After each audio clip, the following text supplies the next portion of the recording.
말도 안 되는 일이 벌어졌습니다. 미국 지질학계의 권위자이자 일본계 미국인 미야모토 타케시가 충격적인 예측을 내놓았기 때문입니다. 그의 AI 지진 예측 시스템이 2025년 7월 5일 일본 난카이 해곡에서 대재앙급 지진이 발생할 것이라고 경고한 것입니다. 일본 정부는 이 예측을 강하게 부정하고 있지만 이미 여러 징후들이 나타나고 있다고 합니다. 특히 최근 오사카에서 발생한 대형 싱크홀 사고는 타케시 박사의 예측이 맞을 수도 있다는 불안감을 더욱 고조시키고 있습니다. 일본 남부 지역의 주민들 사이에서는 한국으로 피난 가자는 말이 공공연하게 나오고 있다고 하는데요. 오늘은 일본 전역을 뒤흔든 이 충격적인 예측과 공포에 떨고 있는 일본에 관한 사연입니다. 오늘의 사연, 지금 시작합니다. 잠깐만요. 1초면 가능한 좋아요 버튼을 눌러주시면 영상 제작에 큰 힘이 됩니다. 저는 미국 캘리포니아 공과대학에서 지질학을 연구하는 미야모토 타케시입니다. AI를 활용한 지진 예측 시스템 개발이 제 전문 분야인데 요즘 들어 잠을 이루기가 힘들더군요. 13년 전 도쿄대학교 교환학생 시절 저는 인생을 바꾼 끔찍한 경험을 했습니다. 동일본 대지진이 발생했던 그날, 저는 연구실에서 평소처럼 데이터를 분석하고 있었죠. 갑자기 건물이 흔들리기 시작했고 TV에서는 고향인 센다이가 쓰나미에 휩쓸리는 모습이 생중계되고 있었어요. 부모님과 연락이 두절된 상황에서 저는 아무것도 할 수 없었습니다. 그저 TV 화면 속에서 검은 물결이 도시를 집어삼키는 모습을 바라볼 수밖에 없었죠. 과학자인 내가 이런 재앙을 예측하지 못했다는 자책감이 저를 괴롭혔어요. 하지만 운명은 참 아이러니했습니다. 제 부모님을 구한 건 다름 아닌 한국 구조대였더군요. 무려 3일 만에 잔해 속에서 두 분을 발견했다고 해요. 일본 정부는 아직도 구조 계획을 수립하는 중이었는데 말이죠. 그날의 기억이 제가 AI 지진 예측 시스템을 개발하게 된 계기가 되었습니다. 10년이 넘는 연구 끝에 마침내 성과를 이뤄냈죠. 제가 개발한 AI는 지진 발생 가능성을 놀라운 정확도로 예측할 수 있었어요. 그런데 지난주 AI가 충격적인 결과를 내놓았습니다. 2025년 7월 5일 일본 난카이 해구에서 규모 9.0 이상의 대지진이 발생할 가능성이 90%를 넘는다는 거였죠. 이는 2011년 동일본 대지진과 비슷한 규모예요. 즉시 일본 정부에 이 사실을 알렸습니다. 하지만 그들의 반응은 13년 전과 똑같았어요. 과학적 근거가 부족하다.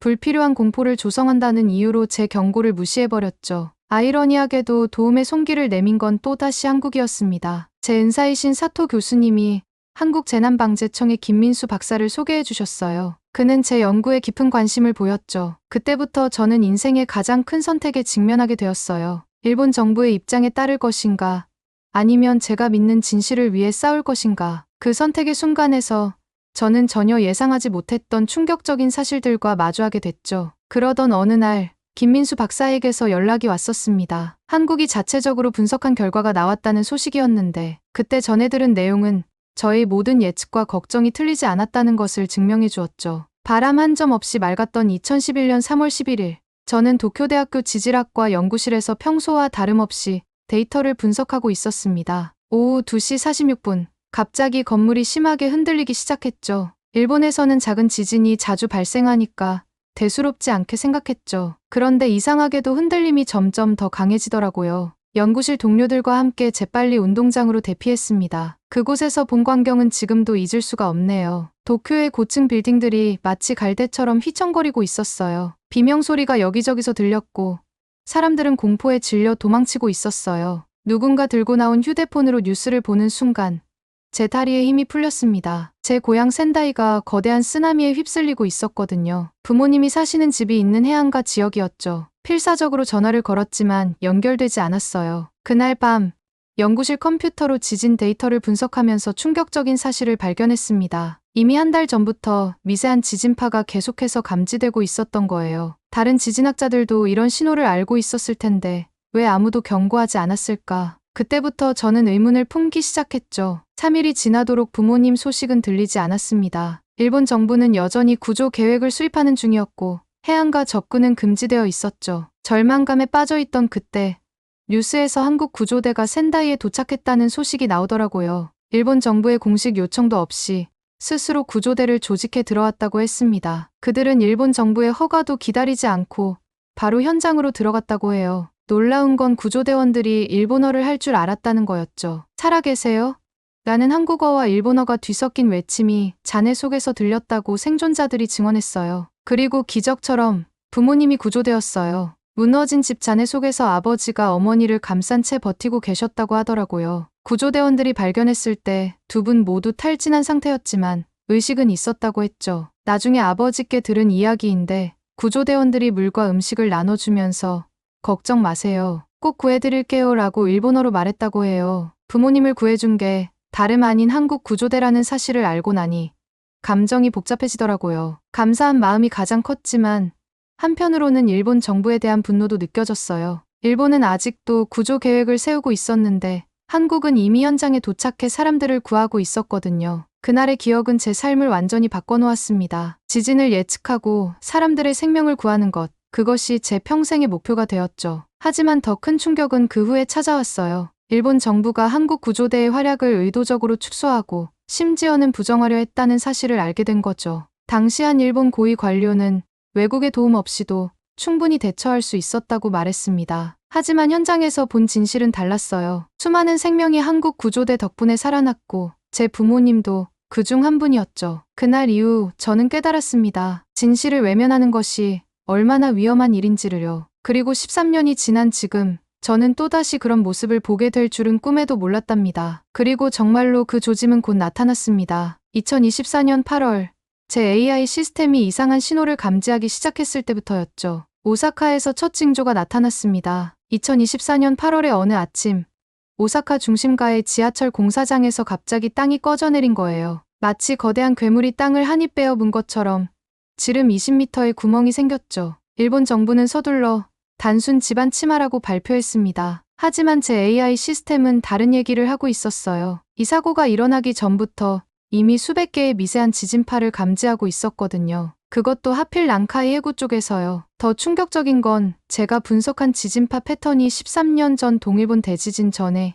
그것과 놀랍도록 비슷했다는 거였습니다. 그때도 이런 식으로 시작됐죠. 작은 신호들이 모여서 큰 재앙이 된 거예요. 김민수 박사와 화상 통화를 하면서 이 데이터를 공유했습니다. 그는 제 분석에 강한 관심을 보였어요. 3D 지하 스캐닝 기술로 지각 변동을 실시간으로 감시하고 있었고 AI 기반 예측 시스템도 가동 중이었습니다. 특히 놀라웠던 건 민관이 하나로 움직이는 모습이었어요. 반면 일본은 한숨이 나올 수밖에 없었죠. 오사카 싱크홀 사고 현장에서 한 트럭 운전사가 실종됐는데도 정부는 안전 점검이란 이유로 구조 작업을 미뤘어요. 결국 그분은 이틀 뒤에 숨진 채 발견됐습니다. 그 즈음 제 AI 시스템이 최종 분석 결과를 내놓았어요. 2025년 7월 5일 난카이 해구에서 규모 9.0 이상의 지진이 발생할 확률이 90%를 넘는다는 거였죠. 이건 그냥 단순한 예측이 아니었어요. 이미 시작된 재앙의 카운트다운이었습니다. 도쿄의 한 카페에서 김민수 박사를 직접 만났어요. 그는 노트북을 펼쳐 한국의 분석 자료를 보여줬죠. 화면에 띄워진 3D 지도에는 난카이 해구 부근의 지각 변동이 생생하게 표시되어 있었어요. 마치 거대한 용이 깨어나려는 것처럼 지각판이 꿈틀거리고 있었죠. 타케시 씨, 우리가 틀렸으면 좋겠네요. 김 박사의 말에 저도 고개를 끄덕였습니다. 하지만 과학자로서 우리는 알고 있었어요. 데이터는 거짓말을 하지 않는다는 것을요. 그날 저녁 연구실로 돌아오는 길에 오사카 싱크홀 사고 현장을 지났습니다. 임시 보수 공사가 한창이었지만 땅 밑에서는 여전히 불길한 소리가 들려오고 있었어요. 마치 무언가가 우리에게 경고하고 있는 것처럼요. 다음 날 아침 일찍 일본 기상청으로부터 연락이 왔습니다. 제 연구 결과에 대해 공식 입장을 발표하겠다는 거였죠. 일본 정부의 반응은 예상대로였습니다. 13년 전과 똑같은 이유로 경고를 묵살했어요. 하지만 이번에는 상황이 달랐습니다. 제가 AI 데이터를 분석한 결과 단순한 확률이 아니라 점점 가속화되는 지각 변동 패턴이 나타나고 있었거든요. 그 무렵 규슈 미야자키현 앞바다에서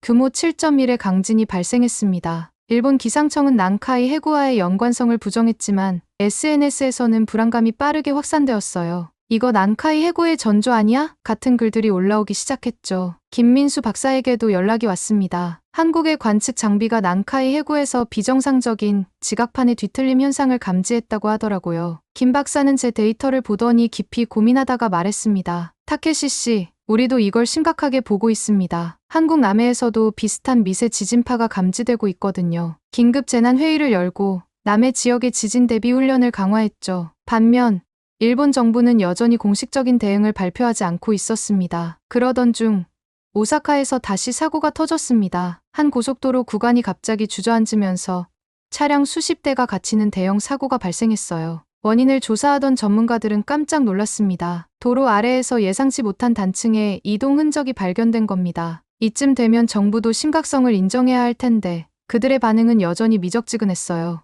오히려 언론을 통해 단순한 집안 치마일 뿐이라며 불안을 가라앉히려 하더군요. 그날 밤 김 박사와의 화상회의에서 우리는 고민에 빠졌습니다. 이제 우리가 직접 행동해야 할지도 모르겠습니다. 과학자로서의 신념, 그리고 13년 전의 기억이 저를 다시 한번 움직이게 만들었어요. 그날 밤 노트북을 덮으며 창밖을 바라봤어요. 도쿄의 밤거리는 여전히 평화로워 보였습니다. 하지만 저는 알고 있었죠. 이 평화로운 일상이 얼마 남지 않았다는 것을요. 그리고 다음날 아침 예상치 못한 곳에서 또 다른 충격적인 소식이 들려왔습니다. 다음날 아침 휴대폰이 요란하게 울렸습니다. 아직 해도 뜨지 않은 이른 시간이었는데 전화를 건 사람은 바로 사토 교수님이었어요. 타케시 군, 지난밤 홋카이도에서도 땅이 꺼졌네. 이번에는 주택가 한복판이야. 교수님의 목소리가 심각했습니다. 홋카이도에서도 싱크홀이 발생했다는 소식에 저는 침대에서 벌떡 일어났죠. 컴퓨터를 켜자마자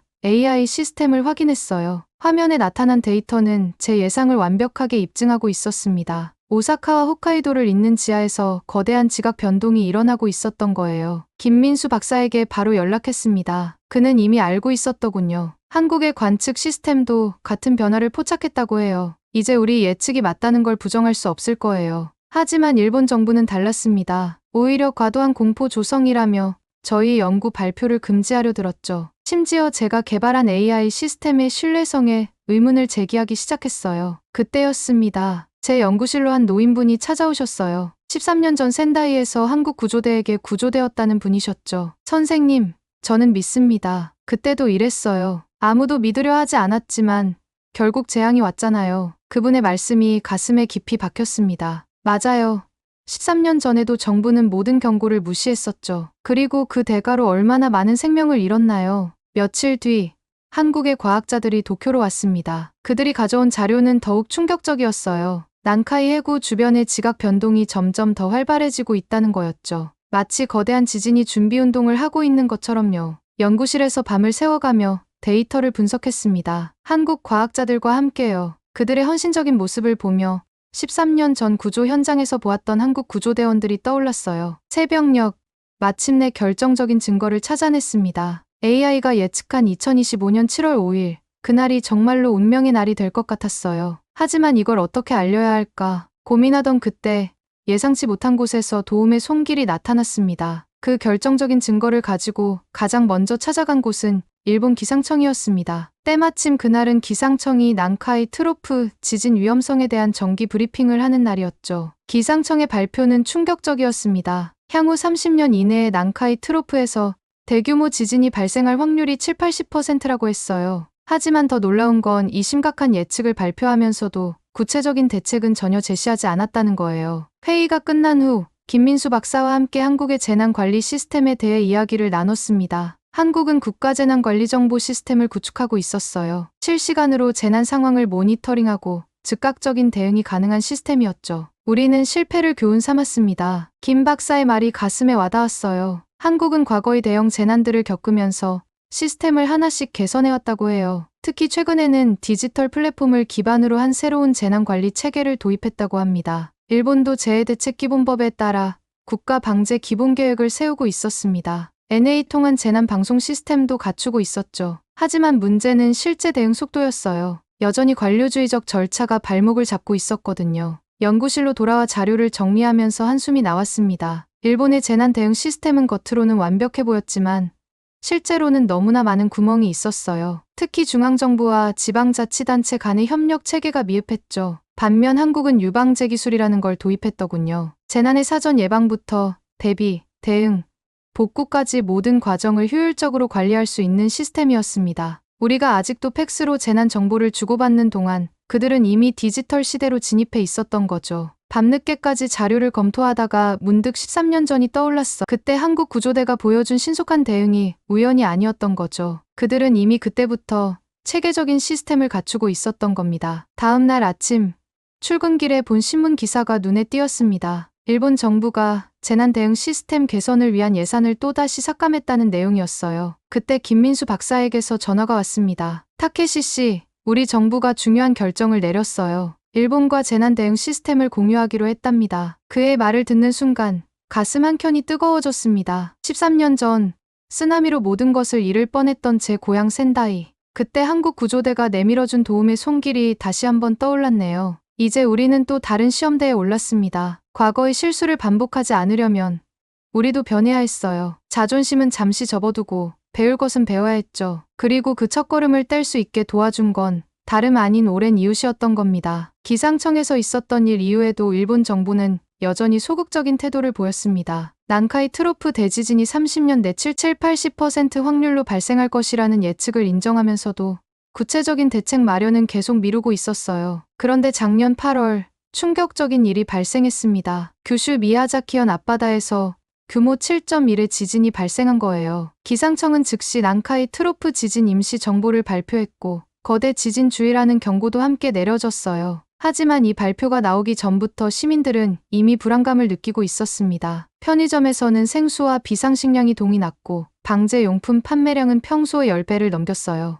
SNS에서는 한국으로 피난이라는 키워드가 급상승했죠. 그때 김민수 박사로부터 연락이 왔습니다. 한국행정안전부가 전문가 자문회의를 열었다는 거예요. 일본의 거대 지진이 한국에 미칠 영향을 분석하고 대책을 논의하는 자리였죠. 타케시 씨, 우리도 더 이상 강 건너 불구경만 할 수는 없습니다. 양국 정부 차원의 움직임도 시작됐어요. 작년 12월 가가와현 다카마스시에서 제17회 한일 방제회의가 열렸습니다. 양국의 재난관리 우수 사례를 공유하고 협력 방안을 논의하는 자리였죠. 일본 기상청도 새로운 시스템을 가동하기 시작했습니다. 지진 발생 후 3분 이내에 내륙 지진 정보, 5분 이내에 해양 지진 정보를 전국에 전달할 수 있는 체계를 마련했어요. 하지만 이미 많은 시민들은 정부의 대응을 신뢰하지 않았습니다. 특히 일본 남부 지역 주민들의 불안감은 날로 커져만 갔어요. 정부가 특별한 이상 징후는 없다고 발표했지만 작년 미야자키현의 지진은 분명 경고였으니까요. 실제로 난카이 트로프 인근 지역의 부동산 가격은 계속해서 하락하고 있었습니다. 올해 들어 더 많은 사람들이 한국행을 선택하고 있어요.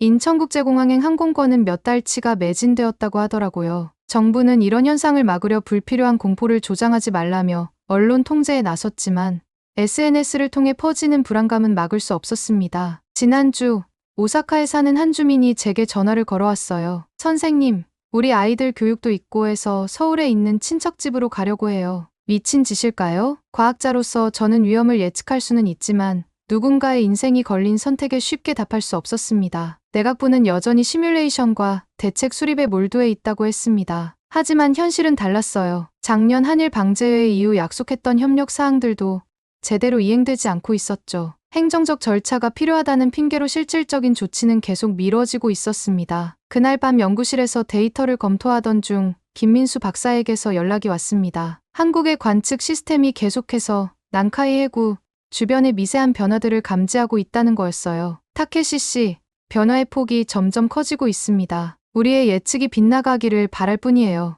그때 연구실 창밖으로 보이던 도쿄의 겨울 밤거리가 아직도 생생합니다. 평화로워 보이는 도시 아래에서 무슨 일이 벌어지고 있는지 아무도 몰랐죠. 그날 저녁 어머니께서 전화를 주셨습니다. 아들아, 우리는 이제 한국으로 가기로 했다. 너도 함께 오면 좋겠구나. 조심스레 말씀하시던 어머니의 목소리가 아직도 귓가에 맴돌았습니다. 그렇게 시간은 흘러갔습니다. 하루하루 연구실에서 데이터를 분석하면서 저는 점점 더 큰 중압감을 느꼈어요. 일본 정부의 태도는 여전했지만 시민들의 반응은 달랐습니다. 연구실 근처 작은 식당의 주인 아주머니는 어느 날 저에게 조용히 물었어요. 선생님, 정말 큰 지진이 올까요? 그분의 눈에는 1995년 고베 대지진 때 가족을 잃은 슬픔이 아직도 남아 있었습니다. 답을 드리기가 무척 어려웠죠. 일본의 부동산 시장은 이미 변화의 조짐을 보이고 있었어요. 난카이 트로프 주변 지역의 집값이 급격히 하락했고 매물이 쏟아져 나왔죠. 부동산 중개인들은 한국인 투자자들이 많이 찾는다며 웃었지만 그 웃음 뒤에는 불안감이 있었습니다. 작년 겨울 한일 방제회의 이후로 양국 간의 협력은 조금씩 진전을 보였어요. 한국의 재난관리 시스템을 도입하자는 목소리가 커졌고 일부 지자체는 독자적으로 한국의 기술 도입을 추진하기 시작했죠. 하지만 중앙정부의 대응은 여전히 더뎠습니다. 불필요한 혼란을 막기 위해라는 명목으로 정보 공개를 제한했고 시민들의 불안감은 오히려 커져만 갔어요. 인터넷에는 각종 소문이 떠돌았고 일부 극단적인 예언까지 등장했죠. 김민수 박사는 매주 화상회의를 통해 새로운 데이터를 공유해 주었습니다. 한국은 이미 자국의 해안가에 지진 관측 장비를 보강하고 비상 대피 계획까지 수립해 놓은 상태였어요. 이웃 나라의 위험은 곧 우리의 위험이라는 게 그의 설명이었죠. 도쿄대학의 사토 교수님은 은퇴를 앞두고 마지막 기자회견을 열었습니다. 과학자로서 우리는 진실을 말해야 합니다. 난카이 트로프의 위험은 결코 무시할 수 없는 수준입니다. 교수님의 발언은 큰 파장을 일으켰지만 여전히 정부의 태도는 변함이 없었어요. 그때 저는 연구실에서 모든 기록을 정리하고 있었습니다. 언젠가 이 기록이 필요한 날이 올지도 모른다는 생각이 들었기 때문이었죠. 우리가 겪은 모든 과정이 미래의 누군가에게는 소중한 교훈이 될 수 있을 거라 생각했어요. 연구실 정리를 하면서 발견한 오래된 지진계 데이터를 보니 마음이 무거워졌어요. 13년 전과 비슷한 패턴이 보였거든요. 하지만 이번에는 달랐습니다. 이제 우리에겐 AI 예측 시스템이 있었고 한국의 협력도 있었으니까요. 김민수 박사와 나눈 마지막 화상 통화에서 우리는 새로운 계획을 세웠습니다. 한국 정부가 제안한 한일 재난 공동 대응 시스템 구축을 위해 남은 기간 동안 전력을 다하기로 했어요. 비록 일본 정부는 여전히 미온적이었지만 지방자치단체들은 적극적으로 협조하겠다고 나섰죠. 오사카와 나고야 일부 지역에서는 자체적으로 한국의 재난관리 시스템을 참고해 지진 대비 매뉴얼을 개정하고 대피소 확보 작업도 시작했습니다. 시민들 사이에서도 변화가 감지되었어요. 더 이상 정부 발표만을 기다리는 것이 아니라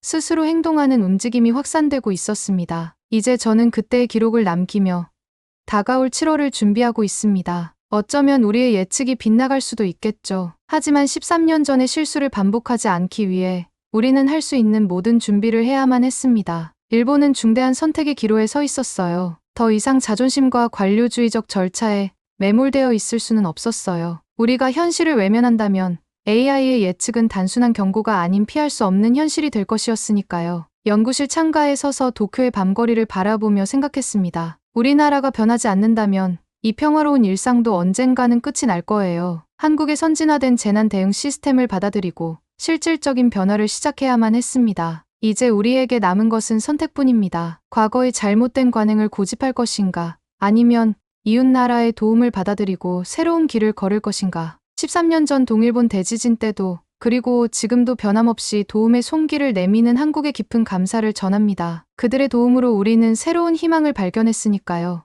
오늘 사연 잘 들으셨나요? 일본의 재난 대응 시스템의 한계와 한국의 선진화된 방제 시스템의 차이를 생생하게 볼 수 있었습니다. 특히 한국이 과거의 실패를 교훈 삼아 발전시킨 디지털 기반의 재난 관리 시스템과 신속한 의사결정 체계는 이제 세계가 주목하는 모범 사례가 되었다는 점이 뿌듯해지네요. 오늘 사연에 대한 여러분의 생각을 댓글로 남겨주세요. 감동뭉클에서는 여러분의 소중한 마음을 모아 사연 주인공들에게 전해드리고 있습니다. 여러분 주변에 감동적이거나 재미있는 실제 사연들을 제보받고 있으니 언제든 저희 공식 메일로 제보해주세요. 오늘 들려드린 사연에 공감하셨다면 구독과 좋아요 눌러주시고 주변 분들과도 공유해주세요. 여러분의 작은 관심과 응원이 더욱 좋은 콘텐츠를 만드는 데 큰 힘이 됩니다. 오늘도 여러분의 하루의 작은 즐거움이라도 되었기를 바라며 지금까지 감동뭉클이었습니다. 끝까지 시청해주셔서 감사합니다. 다음에 더 감동적인 사연으로 찾아뵙겠습니다.